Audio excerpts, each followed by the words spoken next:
The topic today is the urge to greatness, life, career, and destiny. The urge to greatness.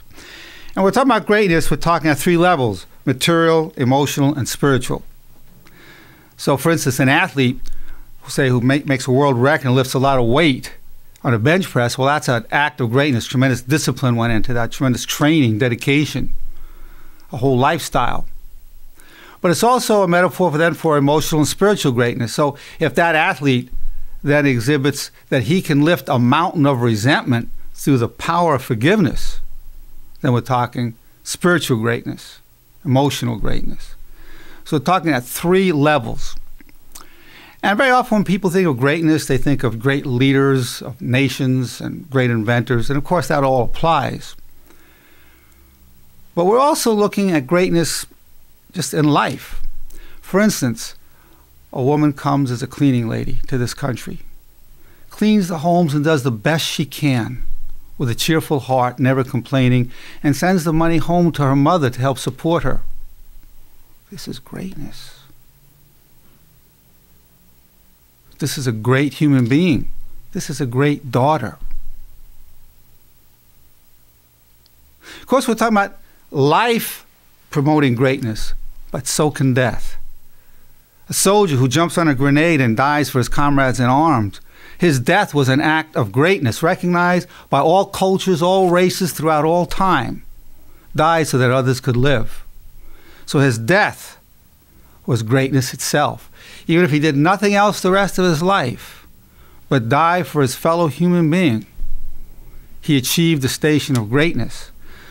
We'll be talking mostly today about a life of greatness, what makes for that, and what is it.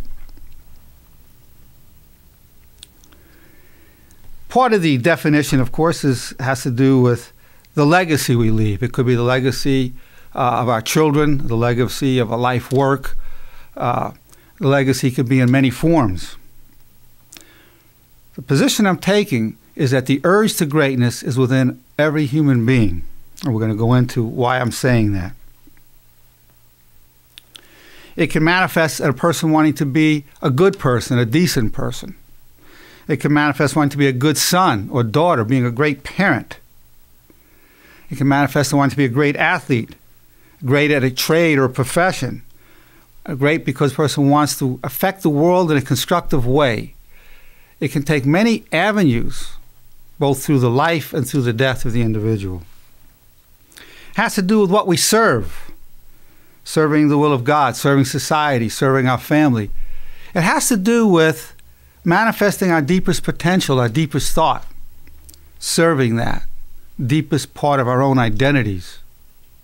And greatness sometimes is recognized, but there's no question that some of the greatest individuals throughout history, whether it's as a musician or any field, many of the greatest were never known. Sometimes they're recognized in their lifetime, sometimes after their lifetime, sometimes never. So it's not defined by public recognition. Not at all. What are the sources? It's in our genetic makeup.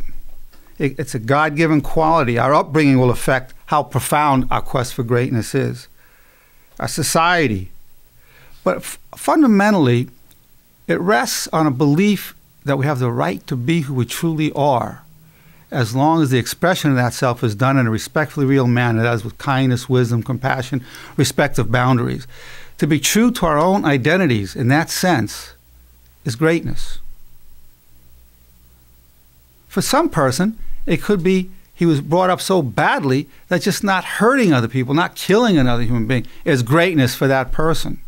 There could be a drunk lying in his own urine and vomit, and a person and begging, and people say, how disgusting. But he could be the greatest human being on earth because, unbeknownst to the observer, he was tortured and violated every day of his life growing up, and he keeps himself inebriated just so he wouldn't harm his fellow human being.